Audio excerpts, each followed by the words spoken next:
Pieter-Jan Posma, een paar uur na de race waarin alles gebeurd is. Hoe viel het die? Het is een beetje bedaard. De afgelopen uren hebben we flinke tranen gelaten, want het is gewoon super kloten.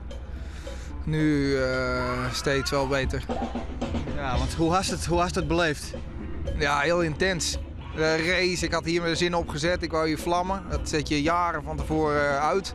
En dan ben je er zo dichtbij. En dan net een manoeuvre ging net even fout en dan verlies je, ja, dan kom je met 4 thuis. Ja. Ja, dan laten we even vooromgaan naar gewoon helemaal het begin. Want dat wist het, 2 man staan voor mij, grote afstand, de Brit en de Deen. In principe giest voor brons, dacht ik. Exact. Dus goede start. Ik wou brons winnen, daar teken ik voor. En goede start. Geef een hele mooie klap door het midden. Draait toch de wind plotseling naar rechts. Ga er wat voor langs. Wat ik niet helemaal op gerekend had. Dus ik lag 5, niet in positie voor brons. Toen de hele wedstrijd doorgevochten. Laatste bovenboei ligt weer goed. Huppakee, brons. En ik kom om de bovenboei, prachtig. En, dat is juist dus achterom. En dan kijk ik even achterom en ik neem even de tijd. En ik zie dat de Deen en de Engelsman 9 en 10 liggen. Wat betekent dat ik nog even 1 plekje moet halen. En dan ga je met goud naar huis. Want als het dan 12 wordt woest, dan is het goud pakt. Exact. Dus het plan was brons. Nou, maar dan zie je die opportunity. Dus ik pak een vlaag. Kom boord aan boord gelijk met die andere de tweede. En bereid de aanval voor. Ga proberen voor de laatste boei eigenlijk aan de binnenkant te komen. En dat lukt. Alleen in dat manoeuvre, raak ik een camera die achter op de boot staat. Met mijn giek. Die camera's, die grote camera's, die staan er meestal niet. En dat had ik niet ingecalculeerd. En dan weet je gelijk dat het gebeurd is? Nou, eigenlijk was het een instinctmatige reactie. Dat ik meteen een rondje ging draaien.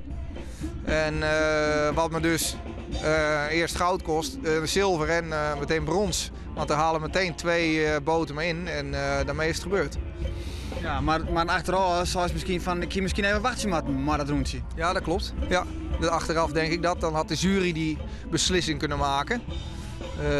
Op dat ogenblik gaat er wel wat door je heen. Je bent emotioneel, heel gespannen. Toch wel, je probeert zo goed mogelijk te zeilen. Ging ook hartstikke goed. Maar daar had ik inderdaad even mee kunnen wachten. Ja, dan kies je ervoor. Dan kies de Max die kar om wel het rondje te draaien. Ja, en dan is het eigenlijk gelijk dat je weet dat... gedaan. Ja, dat was het laatste boei voor de finish. Het was nog een minuutje varen. Dus ja, dat is heel zuur. Ja. En dat dan een camera die er gewoon waar net staat, dat dan uiteindelijk de oorzaak is dat je maar lege handen hoes kiest. Hoe frustrerend is dat? Ik heb zelf die fout gemaakt, dus daar neem ik er verantwoordelijk voor. Dat moet ik niet afschuiven op een camera die er anders niet is. Dus dat is gewoon mijn ding. Maar ja, dat is enorm. Dat is echt kloten. Het is nu vervelend. Maar ik vind het ook vervelend voor het hele team. Daar ben ik zo dankbaar. We hebben zo hard gewerkt met z'n allen.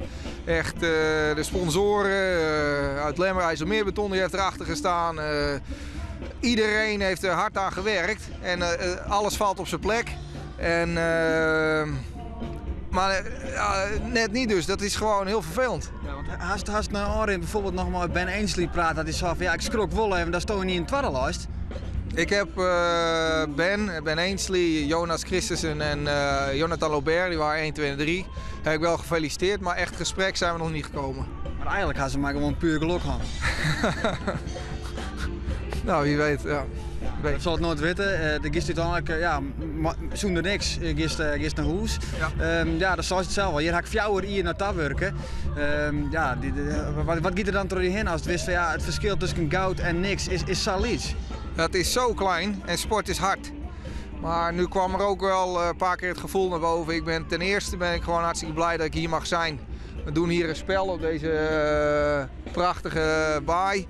En ik ben hartstikke blij dat ik Olympische Spelen mag doen. En dat ik hier mag zijn. Dus dat gevoel heb ik ook. En daarnaast is het nu even verwerken. Is het echt, verwerken. Ik weet nu nog niet. Ja, je merkt, ik word een beetje mijn woorden zoeken, maar verschillende dingen, verschillende emoties gaan door me heen. Ja, tot slot, kies het wel verder? Ja, dat weet ik ook nog niet. Nee, ik wou eigenlijk vandaag de laatste wedstrijd varen in de Fin. Olympisch ik heb een sporthart, ik vind het prachtig. Rio is over 4 jaar, maar ik weet het allemaal even niet. Op dit ogenblik is het zoals het is en daarmee doen we het. Ja, maar dus hoe is de oerstapmatch? Na deze wedstrijd van de Fin, Nee, dat wist ik ook allemaal niet. Ik had het tot hier allemaal gepland en dit was het grote moment. En verder moet het even ontwikkelen. Ja, dus we wisten net of die of jou hier in Rio weer op ziekje kennen. Nee, wie weet. Dankjewel en toch groot respect voor wat Sjenlit haast. Nou, ook dank. En ook dank voor heel Friesland, heel Nederland.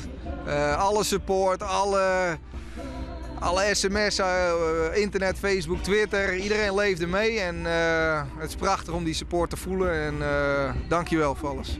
Ja, dankjewel, dat hoor ik.